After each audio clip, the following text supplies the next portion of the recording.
나는 게임 잘 모르니까 여러분 만약에 하고 싶은 거 있으면 난 그거 해도 되는데.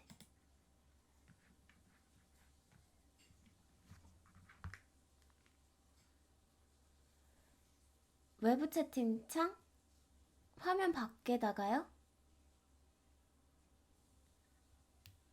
아니 외부 채팅창 만들 줄은 아는데 내가 전체 화면으로 보려면 일단 나 한다. 확장팩 왜 적용이 안 됐지? 여러분 소리 어때? 여러분 게임 소리 잘 들려요?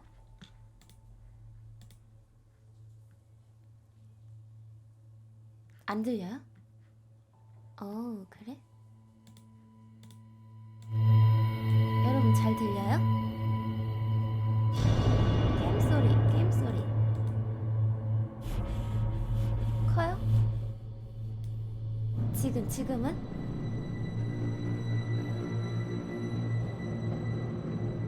지금은 어때요? 중간 치료해봤어. 여전히 커요? 중간인데 이게? 여기는?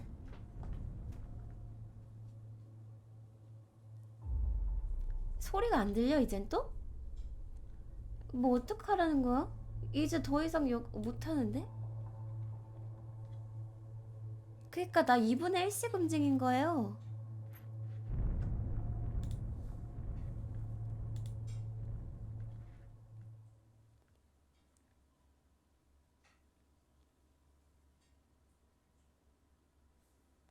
이 게임은 픽션입니다. 여러분 픽션이에요.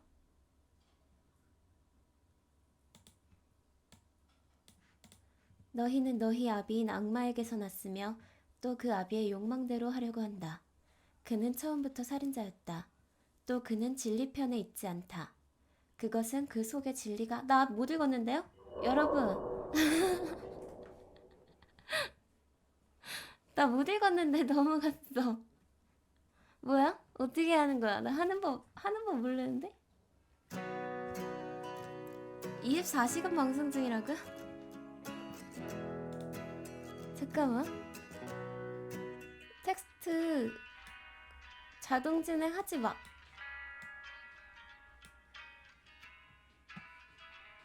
잠깐만. 돌아가. 갑시다. 호흡이 길어요? 말귀는 무슨. 나는 그렇게 투덜거렸다. 라디오에서 하는 이야기와는 달리 도로는 안개로 자욱했다. 방금 전까진 없던 갑작스러운 안개. 도심에서 꽤나 떨어진 산골이라지만 뭐 이따위로 갑작스럽담. 잠시 후 왼쪽 방향입니다. 나 이거 똑같죠? 잠시 후 왼쪽 방향입니다. 나 잘했지? 아니야? 내비게이션에 어울리지 않은 밝은 목소리가 차 안을 울린다. 나는 핸들을 왼쪽으로 천천히 꺾었다. 지박제라고 쓰여진 표지판이 안개를 뚫고 보인다. 제대로 왔군.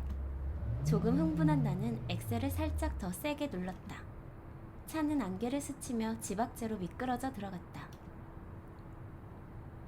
왜 저런 데 가지? 무섭다. 장기자랑이 딱이야. 차는 흐릿한 안개로 휩싸인 길을 계속 달린다. 안개 때문에 주위 배경이 보이지 않으니 흡사 같은 길을 계속해서 달리는 느낌이다. 잘 가고 있는 거야 이거. 어쩐지 몰려오는 불안감에 나는 핸들을 검지로 툭툭 건드렸다. 잘 가고 있는 거겠지? 여러분 소리 어때? 소리 들려요? 지금이 소리를 체크할 시간이에요. 잘 들려? 괜찮아?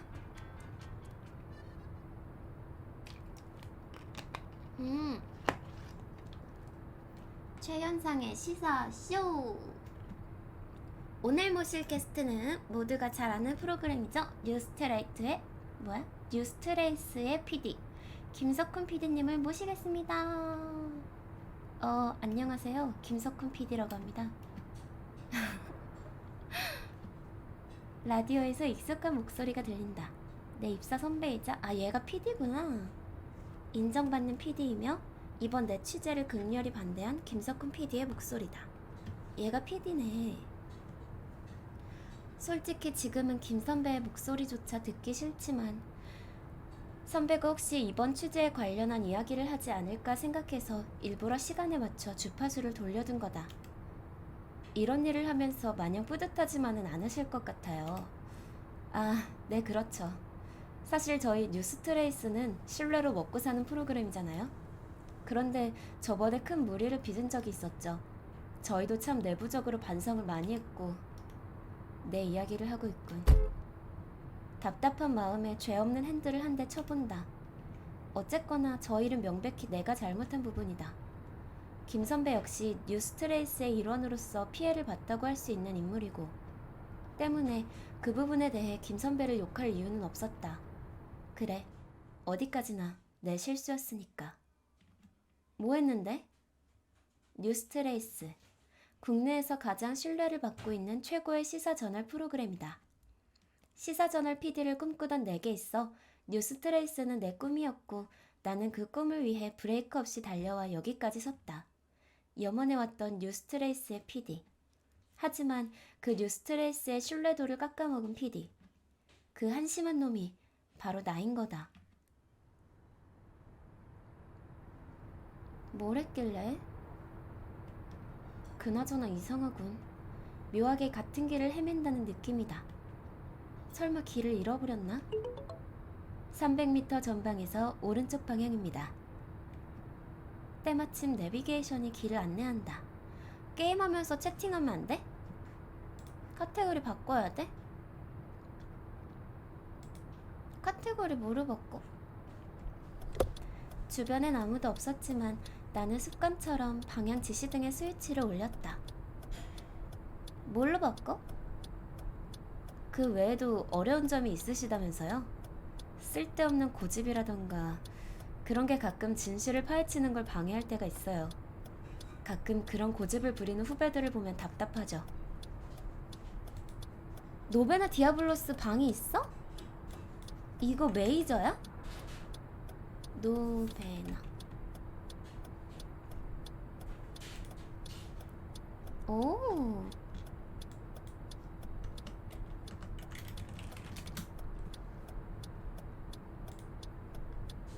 나 바꿨어. 이거 원래 인기 있었어? 나는 몰랐네. 터무니없는 이야기들을 믿어버렸다간 그건 그만큼 인력과 시간을 낭비하는 것이거든요. 뭐라는 거야, 이 자식이. 결국 욕을 뱉어버렸다. 김 선배는 명백히 나를 향해 말하고 있었다. 내가 지금까지 조사한 것들을 터무니없는 이야기로 치부하는 것이다. 그것도 공개적으로. 김 선배가 내 취재에 대해 어떻게 생각하는지는 안다. 그래, 솔직히 이해도 된다. 하지만 저런 뒷담화를 듣고 기분 좋은 사람은 없다. 나는 괜한 라디오를 노려봤다. 하지만 라디오를 노려본다고 해서 김 선배의 입을 다물게 할 수도 하다못해 내 의중을 전달할 수도 없다. 나는 포기하고 라디오로 손을 뻗었다. 음악이나 듣자. 욕쟁이? 내가? 응? 뭐야 이거? 왜 이래? 라디오가 이상하다. 나는 라디오의 주파수를 여기저기 돌려보았다. 가뜩이나 음산한 곳인데 라디오까지 이러니 오싹한 느낌마저 든다. 잠시 후 오른쪽 방향입니다. 끝! 갑작스레 나온 커브길에 나는 라디오에게서 시선을 뗐다. 효과음이 너무 커? 효과음? 이 정도로 할까? 반으로 줄일까? 배경음은 괜찮고. 이런 산길에선 항상 조심해야 하는데 자칫 위험할 뻔. 물음표? 갑작스레 차가 짙은 안개 속으로 들어간다. 시야는 완전히 가려져 아무것도 보이지 않게 된다. 계속 직진입니다. 직진? 하지만 방금 전엔 분명 커브길이. 순간적으로 스쳐가는 섬뜩함에 나는 신경을 곤두세웠. 와, 끼, 떨컹. 나는 도로를 이탈하기 직전에 멈춰섰다. 그대로 직진했으면 가드레일을 받아 사고가 날 뻔했다. 계속 직진입니다. 직진입니다. 직진입니다. 직진 다음에 무섭다 이거. 나는 맛이 가버린 내비게이션과 어쩐지 엔진이 꺼져버린 차를 번갈아 노려보았다. 방금 뭐가 어떻게 된 건지는 모르겠지만 일단 이 망할 안개 속에서 나가자. 덜커덩. 야, 이러지 마라. 좋아, 걸려. 나 이런 빌어먹을 똥차가? 빵빵빵. 제기랄. 이번 취재는 여러모로 느낌이 좋지 않다. 머릿속으로 김 선배의 얼굴이 스친다. 날 설득하던 그 굳은 얼굴. 결국 김 선배가 옳았다고 증명되면 난... 진정하자. 그냥 차가 고장났을 뿐이다. 뭔가 귀신 나오는 거 아니죠, 이거? 아니죠? 막상 차에서 내리니 막막하다. 안개 때문에 여기가 어디인지도 잘 모르겠고 유일한 이동수단은 퍼져버렸다. 오늘 내로 지박제 여관에 도착했어야 했는데 취재 일정이 꼬이게 생겨먹었군. 어쩔 수 없지. 일단 나는 팀장님에게 연락을 취하기로 했다. 말도 안 듣고 취재하러 뛰쳐나간 놈에게 좋은 소리를 하실 것 같지 않지만 그래도 보고할 건 해야 하니까. 전화 및 메시지 기능 모바일 데이터를 사용할 수 없습니다. 이거 귀신 나오는 거 아니죠? 응? 통화 불능 지역? 내가 그렇게 깊이 들어왔던가? 무서운데? 나는 이것저것 시도해봤지만 외부와의 연락은 되질 않았다. 되는 일이 없네 이거. 아무래도 근처를 좀 살펴봐야 할 듯하다. 휴게소나 여관이라도 있으면 다행일 것이고 그게 아니면 한참을 걸어갈 각오도 해야 할 것 같다. 차는 일단 여기에 둘 수밖에 없겠군. 나 태그 안 봤어. 나는 차 안에서 몇 가지 물건들을 챙겼다. 그리고 백팩을 맨 채 도로를 걷기 시작했다. 너무 외진 곳이 아니면 좋으련만. 그렇게 몇 분 정도 걸었을까? 저건...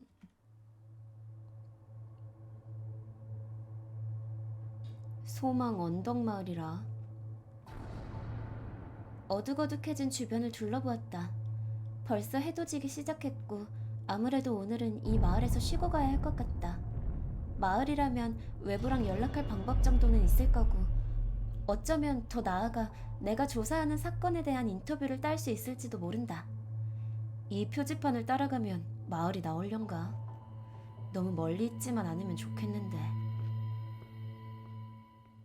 여러분, 나 남자 목소리 잘하는 것 같지 않아?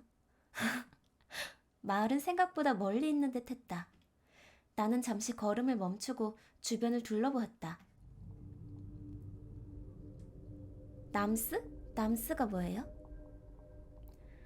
휴, 어느새 해는 져버렸고 달빛이 안개에 푸르게 반사된 길이 펼쳐져 있었다. 저 나무는 뭐지? 아, 남자 스트리머? 내가 남자 스트리머라고? 기이한 나무다. 비쩍 말라 죽어가는 나무에 메어진 흰 천들은 희미한 바람에 천천히 움직이고 그걸 멍하니 보고 있자니 온몸에 이유를 알 수 없는 소름이 돋았다. 기분 나쁘게 생겼네. 나는 닭살이 올라온 팔을 문지르며 나무를 지나쳤다. 바람이 나무와 천을 스산하게 스치는 소리가 점점 멀어진다. 뭔데 무섭게 왜 들어가 저런 데를. 여긴가 보군. 나는 잠시 마을 전경을 바라보았다. 을씨년스러운 안개가 넓게 퍼진 마을의 입구는 발을 딛기가 꺼려질 정도로 음습해 보였다. 낡고 허름해 보이는 건물들, 그 건물들 사이로 비쭉 튀어나와 있는 앙상한 가지들, 옅은 바람에도 비걱거리는 창문들. 가를 쳐지냐. 나는 그렇게 중얼거리며 부정적인 감상을 털어냈다. 그리고 그 안으로 천천히 발을 디뎠다. 가를 쳐지야.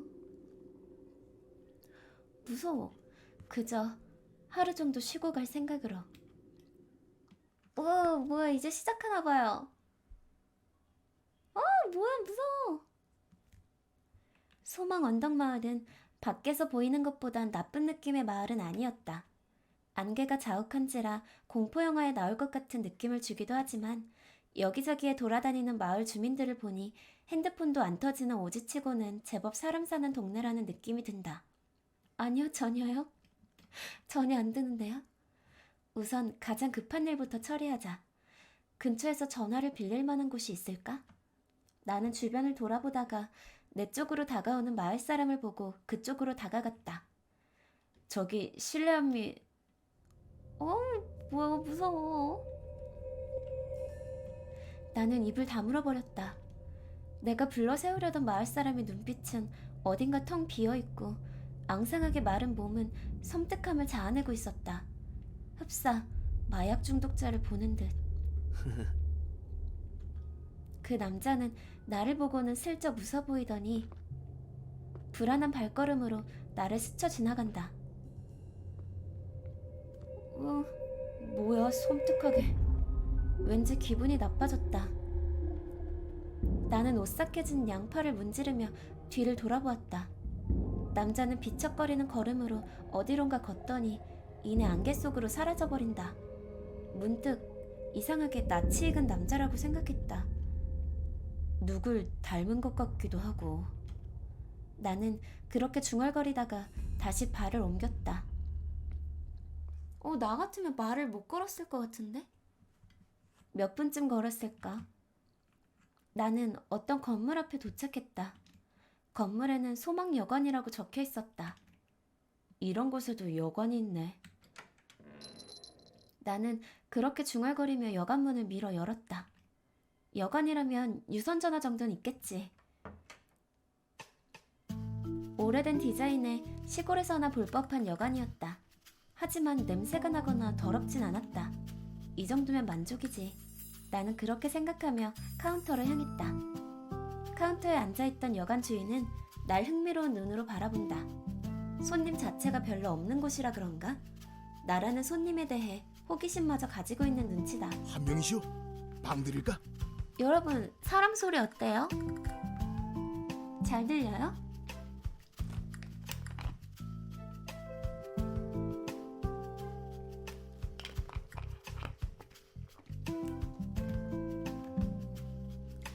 그 전에 전화 좀 쓸 수 있을까요?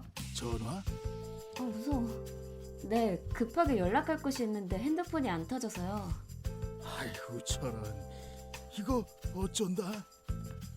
네? 여기가 안개가 좀 지독해요. 한번 안개가 끼면 바로 코앞도 겨우 보이고, 안개가 이 모양이니 대중교통도 이맘땐 여기까지 못 와요. 그리고 이상하게 전화도 먹통이 됩디다. 여관 주인은 그렇게 말하며 자기 앞에 놓여진 수화기를 들어 보인다.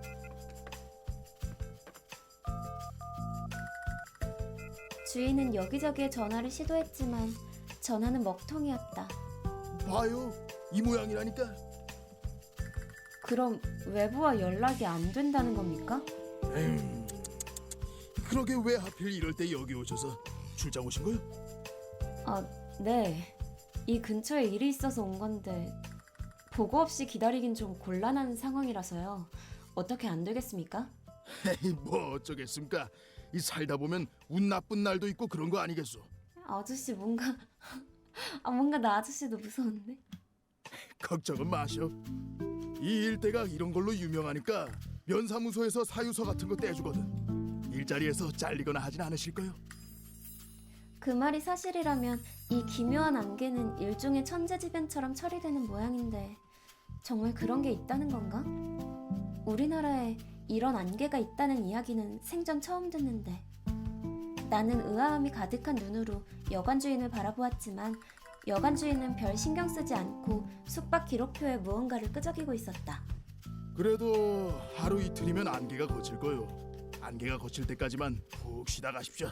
마을 내부는 안개가 그리 심하지 않아서 지내는데 크게 불편할 것도 없을 거고, 안개가 하도 끼어대니까 마을 내부에 슈퍼도 있고 뭐 있을 건 다 있어요. 별 수 없군요. 그럼 방 하나 주세요. 그럼 여기에 이름이랑 적으시오. 박준성. 나는 숙박 기록표에 이름을 적었다. 여기 있습니다. 그런데 통신이 두절되면 카드도 안 되겠죠? 현금 없어요? 네, 얼마 없네요. 에잉, 후불로 달아둘 테니 안개 거치면 내쇼. 박준성 씨라. 됐습니다. 여기 키 받으십시오. 방은 301호로 가시면 되고. 아, 네, 감사합니다. 뭘 서로 웃으시네. 돕고 사는 거지. 나는 씩 웃는 여관 주인에게 슬쩍 고개를 숙여 보이고 내 방으로 걸음을 옮겼다. 왜 웃으시지? 무섭게? 숙소 문을 연 나는 백팩을 집어던지며 발을 디뎠다. 내 숙소는 비교적 깔끔하게 정돈되어 있었다. 아니, 애초에 있는 게 별로 없었다. 뭐, 이 정도면 나쁘지 않다. 적어도 바닥에 눕기가 불쾌하진 않을 정도는 되니까. 나는 겉옷을 벗으며 방 안으로 들어섰다. 난데없이 이게 뭔 꼴이냐. 나는 그렇게 중얼거리며 여관 바닥에 벌렁 누웠다. 몸이 나른해지니 마음이 편해진다. 마음이 안정되니 머리가 맑아져 어지러웠던 생각들이 정리된다. 이럴 때가 아닌데. 머릿속에 지난 일들이 마치 파노라마처럼 펼쳐진다. 특종을 따냈었다. 기이하게 죽은 남자의 시신, 그리고 주변에 뿌려진 증거들. 이건 완벽한 특종거리였다. 나는 그 누구보다 빠르게 취재했고 내 나름대로의 추론을 통해 그럴싸한 사건의 전말까지 그려내 대대적으로 보도했다. 그러나 내 그런 보도는 멋지게 실패했다. 내 추론은 팩트가 아닌 소설이었던 거다. 내가 낸 오보는 사회적인 지탄을 받고 날 믿고 취재를 허락한 김 선배는 커리어에 큰 타격을 받았다. 그때부터였던 것 같다. 그토록 존경하던 김 선배와 사이가 서먹해진 건. 나에겐 견책과 감봉 조치가 취해졌고 나는 내가 저지른 실패에 충격받아 한동안 멍하니 지냈다. 그렇게 모든 것이 무너졌다는 공허감 속에서 나는 오만호 기자를 만났다. 그거 하나로 뭔 인생 망한 것처럼 그래요. 준성 씨 꿈이 평생 실수하지 말자는 아니었을 거 아니에요? 오만호 기자의 긍정적인 성격은 날 빠르게 정신 차리게 만들었다. 그래, 실수는 다른 공으로 만회하면 돼. 난 그렇게 다짐하며 이 사건에 뛰어들었다. 집단 실종 사건.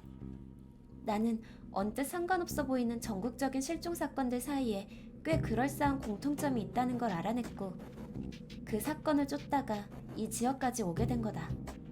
하지만 이 지역은 최근 관광특구 개발 사업으로 인해 내비게이션의 지도와는 많이 달랐다.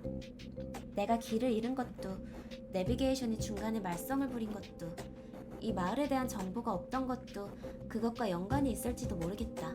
아, 실종 사건 파헤치는 얘기야? 아, 그럼 귀신 나오는 건 아니다. 다행이다. 결과적으로 내 취재 범위에 놓여 있다는 점이다.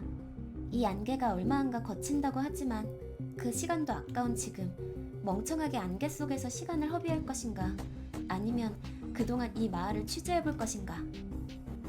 좋아. 나는 벌떡 몸을 일으켰다. 기껏 나른해진 몸이 다시 긴장한다. 짐을 푼다. 기자 수첩을 꺼내 겉옷 안주머니에 넣어두고 작동되지 않는 핸드폰이지만 카메라 기능은 잘 돌아가고 있음을 확인한 후 콘센트에 충전기를 꽂아둔다. 배낭에서 취재 파일들을 꺼내 정돈하고 그리고 이건 오만호 기자가 선물해준 동화책이다. 이 책을 선물 받았을 때 초심을 잃지 말자고 들고 다니는 책이다. 잠시 망설이다 책을 한 켠에 세워둔다. 마지막으로 방에 놓여있던 생수병을 까서 한 모금 마시며 내 방을 쭉 돌아보았다. 나쁘지 않다. 깔끔하고 고요하니 하루 이틀간의 짧은 취재 사무실로 이 정도면 충분하지. 상황 자체가 외부에 비해 좋지 않은 건 감안해야겠다. 쯧, 하다못해 전화라도 되면 좋았을 것을. 갑자기 울린 핸드폰 소리에 흠칫 놀랐다. 전파가 안 터지는 거 아니었나? 의아한 생각에 핸드폰을 보았다. 핸드폰에는 선택까지 8일이라고 쓰여진 문자만이 도착해 있었다. 발신인은 불명. 나는 핸드폰을 이것저것 조작해 보았지만 전파는 여전히 잡히지 않았다. 우연히 잡힌 전파에 누군가가 우연히 보낸 장난 문자가 도착한 걸까? 뭐야? 장난 문자라고 생각하면서도 굉장히 찝찝한 문자다. 나는 잠시 동안 핸드폰의 액정을 노려보고 있었다. 핸드폰을 놓쳐버렸다. 섬뜩한 기분이 들어 나는 조심스레 핸드폰을 다시 들었다. 여러분, 제 말 들려요? 여러분.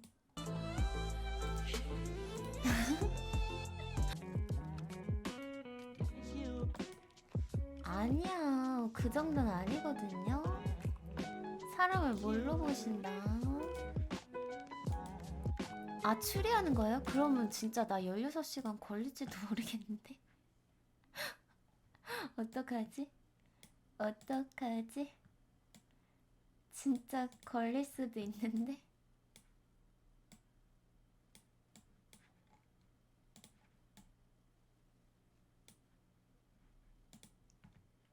일단 가보자. 나 방제 좀 바꿀게. 노베나.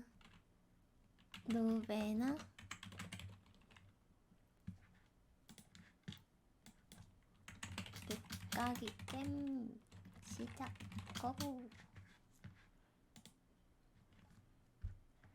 해본다. 고. 호수. 다시금 알 수 없는 문자가 발신인 불명으로 보내져 있었다. 나는 몇 분 정도 핸드폰을 만지작거렸지만 결국 이 수수께끼의 문자가 뭔지 알아낼 수 없었다. 달칵. 결국 나는 핸드폰을 멀리 치워놓고 베개에 고개를 파묻었다. 오류 같은 뭐 그런 거겠지. 쓸데없는데 신경 쓰지 말고 자자. 저장을 여기서 하네. 선택까지 7일. 아, 뭐 했다고 하루가 지났대.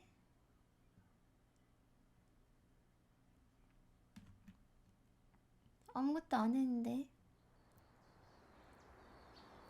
아, 벌써 아침인가?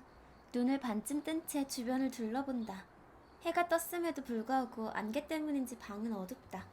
나는 스멀스멀 이불에서 기어나왔다. 생각보다 보온이 잘 되는 바닥덕에 이불에서 나오기가 싫었지만 이제 어제 씻지도 않고 잤더니 몸에서 냄새가 나는 것 같다. 일단 몸부터 씻자. 에비뷰. 다행히도 뜨거운 물이 콸콸 잘 나온다. 마을의 위치도 그렇고 낡아 보이는 여관도 그렇고 해서 솔직히 기대하진 않았는데. 뜨거운 물을 몸으로 받아내니 아침에 피로가 좀 가신다. 나는 찌뿌둥한 몸을 이리저리 주무르고 때리며 뜨거운 물을 한동안 맞고 있었다. 개운한 기분으로 씻고 나와서 시계를 보니 아직 굉장히 이른 시각. 일찍 잠든 덕분에 평소보다 일찍 일어난 것 같다. 나는 잠시 창문 밖의 마을 풍경을 감상했다. 마을 전반에 깔린 안개 덕분에 빗마루로도 아름답다고는 할 수 없는 곳이었지만 고요하게 흐르는 분위기가 내 마음도 차분하게 만들어 어제의 불안감을 상실시켜주는 듯 했다. 약간 나랑 비슷한 분위기인데? 주제하기엔 좀 이르지만 미리 마을 지리를 익혀둬서 나쁠 건 없겠지. 모처럼 외지마을에 왔는데 방 안에만 있는 것도 그렇고 무엇보다 이 방에 있어봤자 할 것도 없다. 자, 나가자. 방을 나서려는 찰나 또다시 핸드폰이 울렸다. 선택까지 7일? 또다시 알 수 없는 문자다. 장난 문자라고 치부하기엔 이상할 지경이다. 분명히 전파가 연결되지 않는데 장난 문자만 도착한다? 하지만 여전히 의미는 알 수 없다. 애초에 뭔 선택을 말하는 거야. 나는 중얼거리며 핸드폰을 집어넣었다. 영문 모를 문자를 받고 나니 기분이 영 좋지 않다. 카운터에는 여관 주인이 앉아 있었다. 꽤 이른 아침인데도 불구하고 방금 일어났다던가 하는 기색은 없었다. 아니, 왜 벌써 일어나셨어? 푹 주무시지 않고. 주인이 나를 바라보며 의아한 듯 말했다. 나는 열쇠를 맡기며 대답했다. 원래 일찍 일어나는지라 깬 김에 이 근처 좀 돌아보려고요. 주인 아저씨도 일찍 일어나셨네요. 이 마을 사람들은 원래 일찍 일어납니다. 대신 1시쯤엔 대부분 집에 돌아가요. 1시요? 오후 1시? 최근 마을에 중요한 일이 있어서 그런 생활을 하고 있죠. 그러니까 취재하시려면 그 시간대는 피하셔야 할 겁니다. 저녁 식사 때까진 보통 건물 안에 들어가 있으니까요. 그리고 배고프시면 요 뒤에 삼색 식당이라고 있는데 거기가 맛이 좋아요. 1시가 넘어도 문들을 닫거나 하진 않으니 그건 걱정 마시고. 그러니까 이 마을 사람들은 1시부터 저녁까진 건물 안에만 있다는 거군. 일종의 통금시간 비슷한 것인 모양이다. 이해할 수 없는 생활 패턴이지만 외부인인 내가 그것까지 일일이 따지고 들어갈 필요는 없겠지. 네, 감사합니다. 난 그렇게 말하고 여관을 나섰다. 아니, 나서려고 했다. 그런데 내가 저 아저씨에게 취재 이야기를 꺼냈던가? 내 기억에 분명 다른 말로 얼버무렸던 것 같은데. 나는 뒤를 돌아보았다. 여관 주인은 이쪽을 바라보며 능청스럽게 웃고 있었다.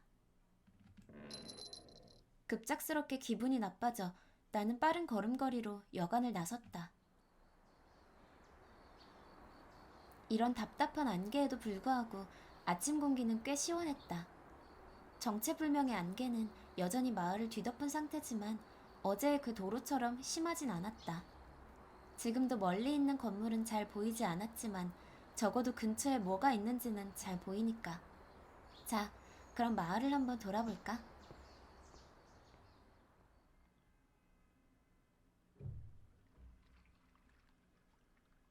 마을을 둘러보던 나는 어느덧 호수변에 우두커니 서 있었다. 안개가 짙게 깔린 호수변에 멍청이 서 있던 나는 고개를 살짝 저어 정신을 차렸다. 바람이 불어오자 잔잔한 수면이 흔들리며 어쩐지 불쾌한 물비린내가 안개에 섞여 퍼져나간다. 나는 뒤를 돌아보았다. 다행히 저쪽에 밖으로 향하는 길이 보인다. 저기로 돌아가면 마을이 나올 것 같긴 하다. 이상하다. 내가 어쩌다 이런 곳까지 들어온 거지? 머리를 긁적이며 주변을 두리번거렸다. 뭐지? 이곳은 뭔가 이상하다. 분위기라고 해야 할지 묘하게 짓눌리는 것 같은 감각이다. 뭐야 이거? 왜 이렇게 섬뜩한 기분이 드는 거지? 마치 온몸의 감각이 여기를 떠나라고 외치는 듯하다. 그럼 떠나세요.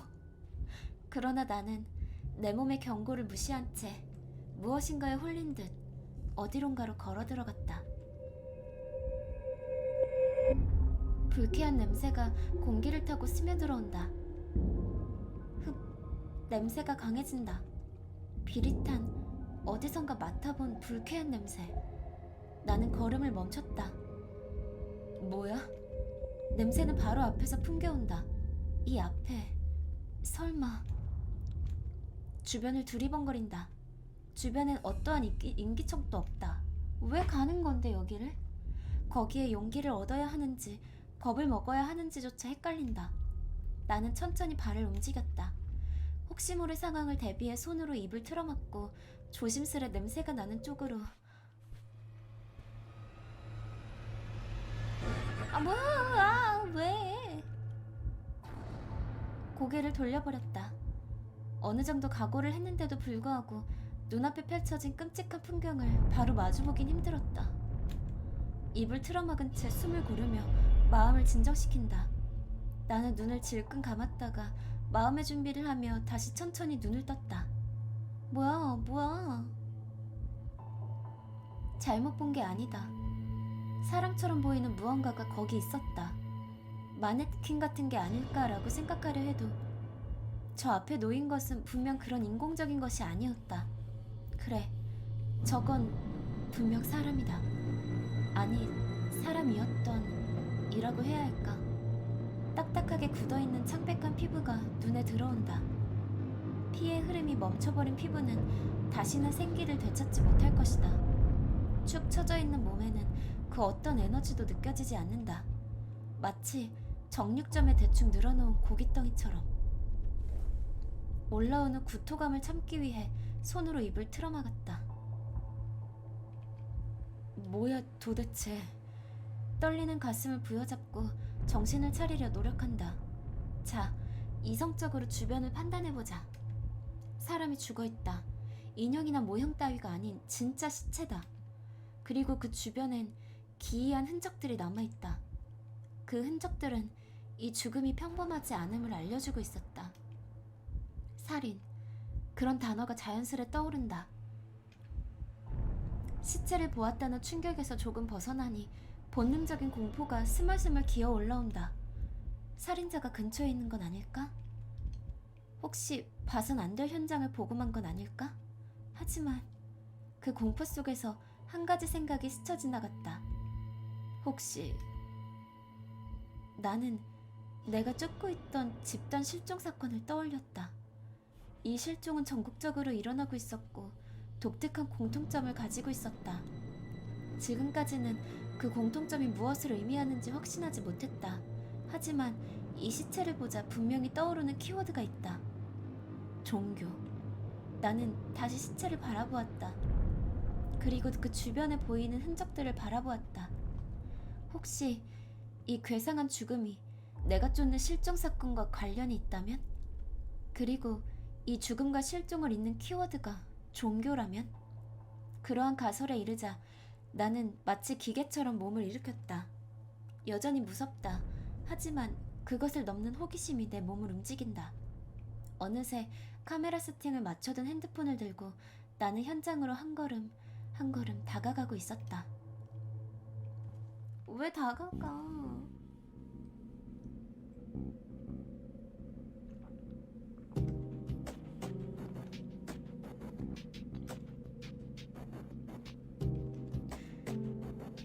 이 사건은 내가 쫓던 사건에 분명 어떤 식으로든 연관되어 있을 거라는 필이 온다.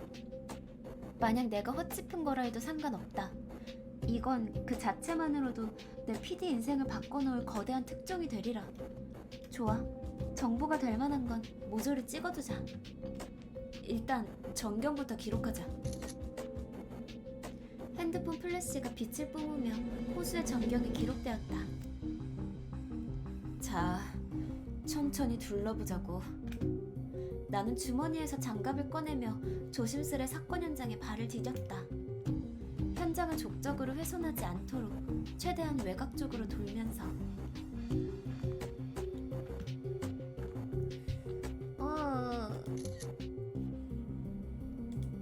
시체의 잔혹한 모습을 보며 입을 틀어막았다. 피범벅이 되었지만 제법 단정히 차려입은 옷차림이 이 사건의 기이함을 더 돋보이게 하는 듯하다. 나는 상처를 좀 더 유심히 바라보았다. 시체는 무언가에 관통되어 있었다. 관통되었더라. 이건 중요한 단서가 될 것 같다. 나는 시체를 관찰하며 자세한 기록을 마쳤다.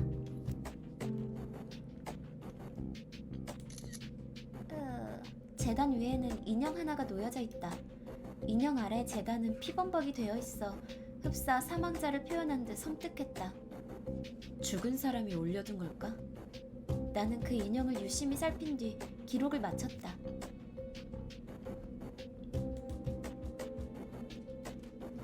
나는 잡동사니들을 여기저기 뒤적여 보았다. 예상했던 대로 별다른 수확은 없었다. 뭐야? 수첩 안에는 휘갈겨 쓴 유서가 있었다. 휘갈긴 문장을 자세히 훑어보니 하나의 키워드가 보인다. 사망자는 무언가에 잔뜩 홀려 있었다. 죽기 직전까지 잔뜩 홀린 채 여기까지 온 거다. 그 기이한 감정에 온몸에 소름이 돋았다. 나는 그 특성을 기록했다. 뭐를...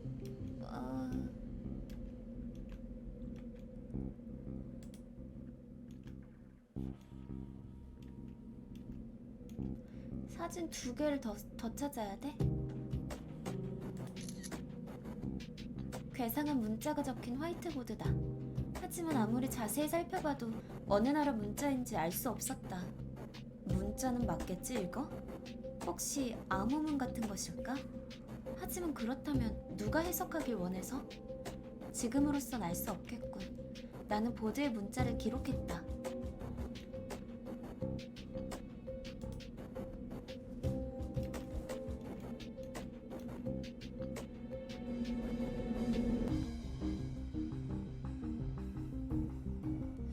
사진 하나 더, 여기. 뭐지 이건?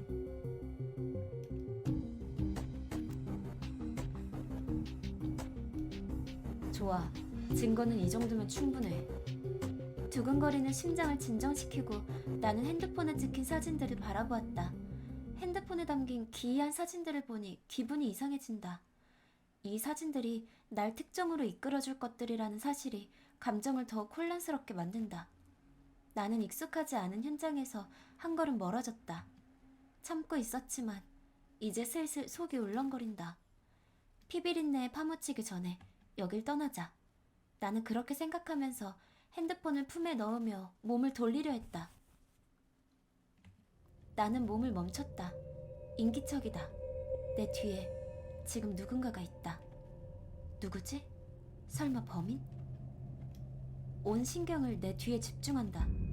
아까는 미처 듣지 못한 옷깃 스치는 소리가 들려오는 듯하다. 망할, 이대로 계속 서 있을 수도 없다. 나뿐 아니라 내 뒤에 상대도 움직이지 못하고 있는 듯하고. 마음을 다잡은 나는 천천히 몸을 돌렸다. 여자애다.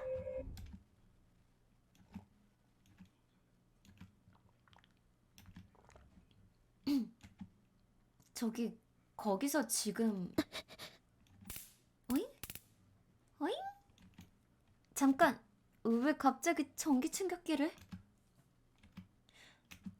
끔찍한 살인 현장, 그리고 그 한가운데 있는 나, 그리고 그것을 잔뜩 경계하는 눈으로 바라보는 여자. 잠깐! 당신이 생각하는 그런 거 아니라고! 다가오지 마! 너, 누구야? 넌 누군데? 저 뒤에 시체는 뭐고? 오해하지 마시고 일단 그거 내려놓으... 다가오지 말라고! 와우. 전기 충격기가 퍼렇게 빛난다. 나는 걸음을 멈추고 양손을 들어보였다. 이 여자 정말 자칫하면 날 지져버릴 기세다. 나는 살펴. 전기 충격기를 든 여자는 단발머리에 날카로운 얼굴을 하고 있었다. 전체적으로 여리여리해 보이는 몸이지만 강인한 아우라가 풍겨져 나온다. 그 아우라는 단순히 전기 충격기를 들고 날 노려보기 때문은 아닌 듯하다. 당신, 뭐 하는 사람이죠? 이윽고 여자가 나에게 물었다. 표정이 조금 누그러진 것 같았다. 전 방송국 PD입니다. 그러니까... 긴장이 풀린 나는 약하게 한숨을 쉬며 품에 손을 넣었다.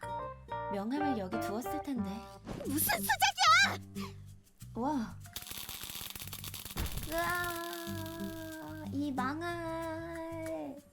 뭐 하는 거야, 제기랄.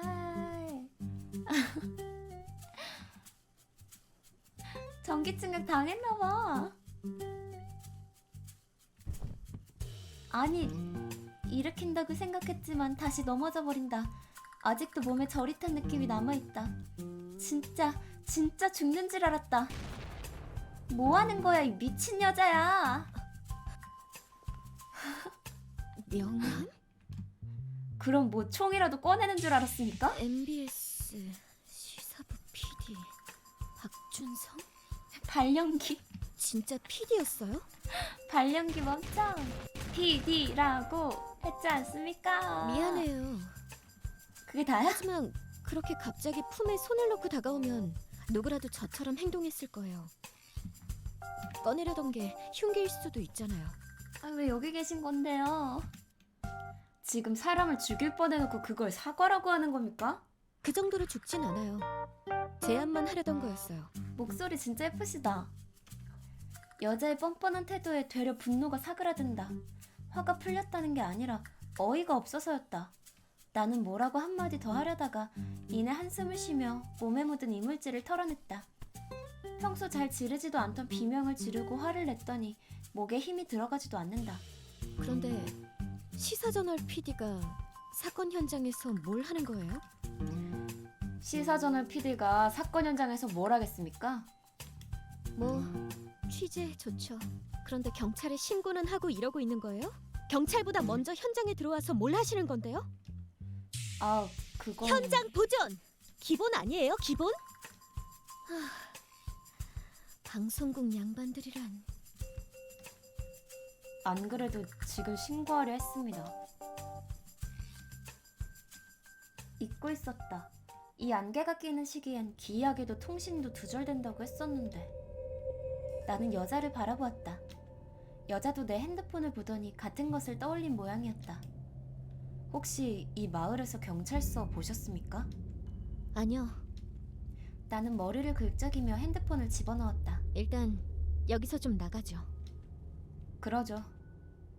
나는 앞서가는 여자의 뒤를 천천히 뒤따랐다.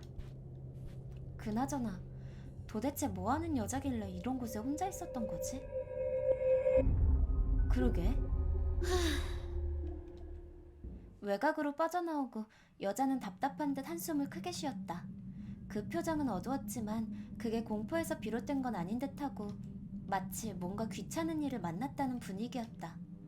전기 충격기를 들고 다니는 것도 그렇고 역시 보통 여자가 아닌 것 같다. 그래, 박준성 PD님이라고 하셨죠? 네, 그쪽은 뭐 하시는... 여자가 어느새 꺼내든 명함을 내밀었다. 그 사무적인 태도에 뭐라고 한마디 하려다 나는 말없이 명함을 받아들었다. 한세희 변호사? 전혀 예상하지 못한 직업이 적혀있어 놀란 나는 다시 여자를 살폈다. 아무리 봐도 내 나이 또래로밖에 보이지 않는데 변호사라니. 이만하면 각자 소개는 한 것 같고. 그래서 저 사건 현장 어떻게 된 거예요? 저도 모르겠습니다. 제가 봤을 때도 이미 저랬으니까. 이것저것 조사하시던데 별다른 건 발견 못했고요? 단순 추측이지만 제 경험상 저런 패턴은 보통 두 가지로 압축돼요. 종교적 타살이거나 혹은 종교적 자살이죠. 종교 문제라고 생각하시는 건가요? 그렇다고 봐야죠. 단정하진 마시고요. 그 말에 나는 뭐라고 반박하려다 어깨만 으쓱해 보였다. 한세희는 잠시 말이 없었다. 나는 그런 한세희를 지켜보다 문득 한세희에 대해서 궁금해졌다.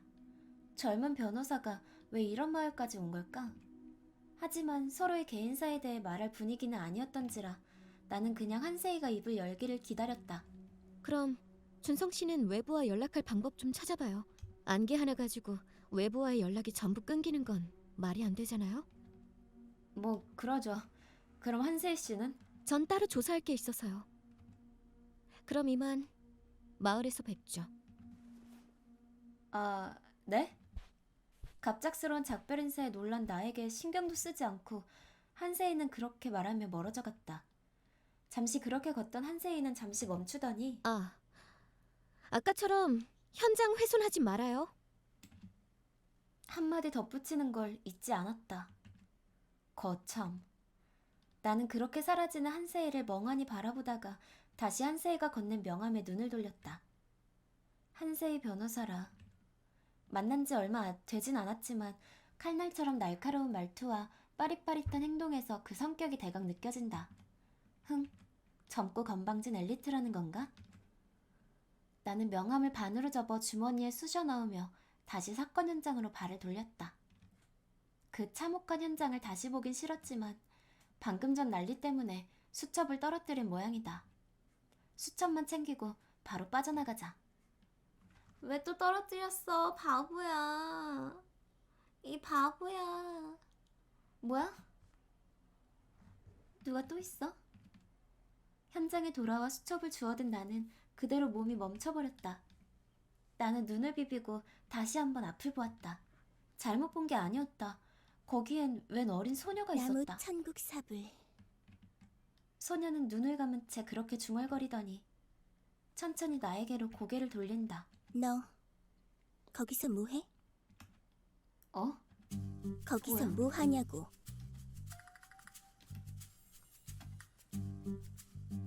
어잉? 이건 그 누구라도 당황할 수밖에 없는 여기 상황이다. 위험해. 몰라? 위험해? 내가 들어도 멍청해 보이는 목소리가 흘러나온다. 따라와. 아, 잠깐! 덩치에 비해 힘이 센 소녀였다. 나는 뿌리치지도 못하고 그렇다고 순순히 같이 가지도 못하는 실로 어정쩡한 상태로 이 소녀를 끌려가다 따라가게 되었다. 뭐야, 되게 좋은 애인가 보다? 나는 어느덧 꽤 멀리까지 끌려와 버렸다. 그만 좀 해. 뭐야 도대체 너? 이름, 뭐? 너. 이름이 뭐냐고. 박준성인데 그럼 넌? 최실이. 가위로 오린 듯한 짤막한 대답에 나는 잠시 말을 잃었다. 최실이. 묘하게 신경 쓰이는 이름이다. 실이야. 나는 최실이라는 이름의 소녀를 살펴보았다. 기껏해야 중학생? 정말 많이 쳐줘야 고등학생? 얼굴은 제법 귀엽다고 할 수 있을 것 같았으나 어딘지 모를 아우라에 묻혀 눈에 띄진 않았다. 그리고 무엇보다 염색이라도 한 건지 은빛으로 빛나는 머리카락이 굉장히 이질적인 느낌을 주고 있었다.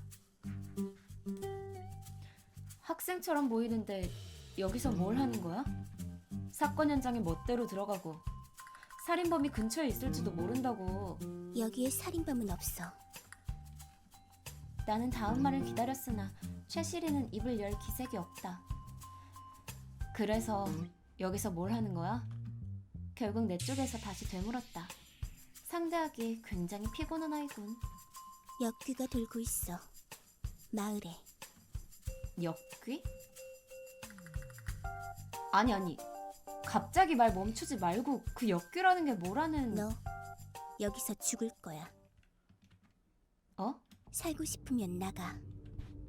뭐라고요? 선생님? 나는 내 옆을 스쳐 지나가는 최실이를 멍하니 바라보다가 겨우 정신을 차리고 최실이를 붙잡았다. 야, 말을 똑바로 해줘야지. 내가 왜 죽는다는 건데. 혼이 비정상이 돼. 놔. 그게 다야? 놈들이 널 죽일 거야. 놈들? 난 경고했어. 분명히. 최실이는 낮고 날카로운 어조로 그렇게 말하며 사라졌다. 나는 잠시 최실이가 사라진 곳을 바라보았다. 그다지 긴 대화도 아니었는데 진이 다 빠지는 느낌이다. 뭐야 도대체. 내가 죽을 거라고? 놈들에게? 말하는 걸로 봐선 딱하게 된 아이 같다. 동네 바보 같은 그런 거. 그런 주제에 묘하게 사람을 압도하는 기운이 있어 괜히 찝찝하게 만든다. 됐다. 동네 바보한테 신경 쓸 필요는 없겠지. 나는 찝찝함과 불쾌함을 애써 털어버리고 걸음을 옮겼다. 피곤해졌다. 우선 여길 좀 벗어나야겠어. 동네 바보 아닌 것 같은데?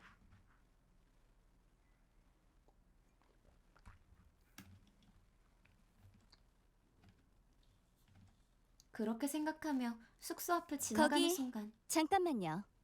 오 예쁘다. 거기 잠깐만요.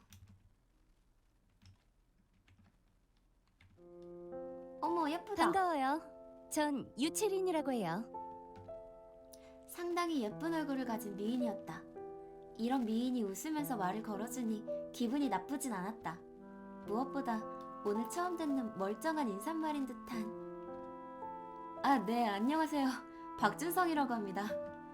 나는 마주 인사를 하며 조심스레 그 여자를 관찰하기 시작했다.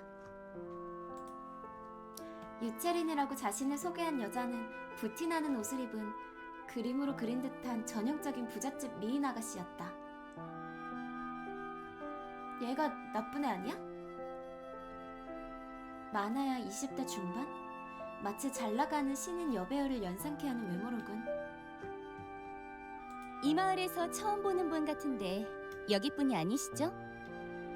네, 외지인입니다. 외지인이라. 그럼 이 마을엔 무슨 일로 오셨죠? 여행이라도 오신 건가요? 아니면 이 마을에 가족이 있어서? 갑작스런 질문 공세에 나는 좀 당황하기 시작했다. 이건 길 가다가 만난 사람과 하는 아침 인사가 아니라 흡사 취조라도 당하는 느낌이다. 경찰인가? 묘한 경계심을 느끼며 나는 천천히 입을 열었다. 길을 잃었습니다. 갑자기 안개가 엄청 끼더군요. 근처에 마을이 여기뿐이라 여기로 왔죠. 그래요? 유채린이 날 위아래로 훑어본다. 뭐야? 저 기분 나쁜 태도는? 첫인상과는 달리 나는 조금씩 불쾌해지고 있었다. 서울에서 내려오신 건가요? 네, PD를 하고 있습니다. 어허, 그렇군요. 서울에서 방송국 일을 하신다. 왜? 유채리는 마치 흥미있는 동물을 보는 듯한 눈빛을 하며 나를 살펴본다. 아니, 내가 너무 민감한 것일지도 모르겠다. 순식간에 워낙 많은 일들을 겪은지라 사소한 행동 하나하나에 불편한 해석을 하고 있는 것일지도. 나는 묘하게 흘러가는 분위기를 조금 풀어보기로 했다. 유채린 씨라고 하셨죠? 채린 씨도 여기뿐은 아닌 듯한데. 제 소개가 늦었네요. 전 영환건설의 유채린 전무예요. 여기 제 명함이요. 영환건설 유채린 전무? 나는 의아함을 느꼈다. 영환건설이라니 우리나라 3대 건설사 중에 하나잖아. 그런 커다란 회사에서 이런 젊은 여자를 전무로 앉혀두었다고?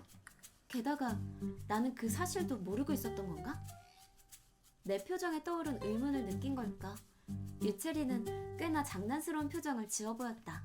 피디님이랑 나중에 진지하게 이야기해보고 싶은데 가능하실까요? 나는 유채린의 눈빛을 마주했다. 진지한 이야기. 여러 가지로 신경 쓰이는 말이다. 영환건설의 전무께서 나한테 할 말이 뭐가 있다는 거지? 그러게. 잠시 고민하던 나는 이내 천천히 고개를 끄덕였다. 네, 그러죠. 어차피 시간도 많을 것 같고. 알겠어요. 그럼 나중에 뵙죠. 자, 들어가 쉬세요. 나는 고개를 숙여 인사를 한 뒤 여관으로 들어갔다. 그러면서 나는 고개를 살짝 돌려 유채린을 돌아보았다. 유채린은 어딘가 불길한 미소를 띠고 있었다. 나쁜 앤가? 겨우겨우 여관으로 들어왔다. 여관 주인이 내 쪽을 보더니 눈을 굴리며 손짓을 해보인다. 어딘지 모르게 재밌어하는 표정이라고 느껴진다. 소식 들으셨어? 소식이요? 무슨... 살인 사건 말이오. 나는 순간 당황했다. 이 아저씨에게 알리려고 생각은 했었는데 벌써 소식을 들은 모양이다. 한세희, 그 여자가 알린 건가? 지금껏 폭력 사건 하나 없던 곳인데 살인이라니. 손님도 몸 조심하시오. 해지면 돌아다니지 마시고. 네, 그래야겠어요. 그래도 너무 걱정하지 마시오. 이 좁은 마을에서 범인이 어디로 숨겠어. 이미 마을에서 힘 좀 쓰는 사람들이 수색 중이니 곧 잡힐 거야. 나는 여관 주인의 말을 곱씹었다. 마을 사람들끼리 일을 해결하라는 걸 보니 결국 경찰과 연락할 방법은 없었던 거겠지. 하지만 그렇다고 일반인들이 나서면 좀 위험하지 않을까 싶기도 한데 뭐라고 대답해야 할까?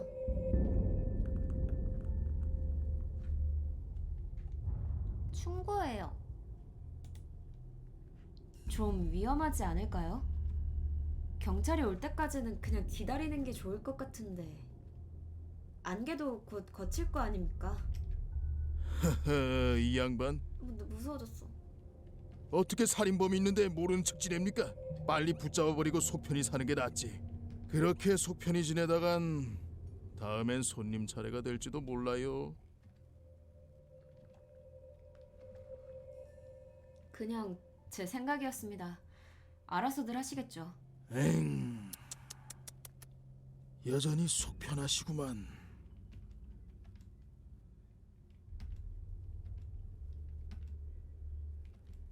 뭘 무서운 아저씨 같아. 막 왜 말을 하다 마는 아저씨야.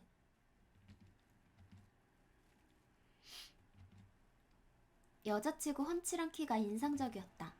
나도 남자치고 작은 키는 아닌데 그럼에도 불구하고 자칫 올려다볼 정도다.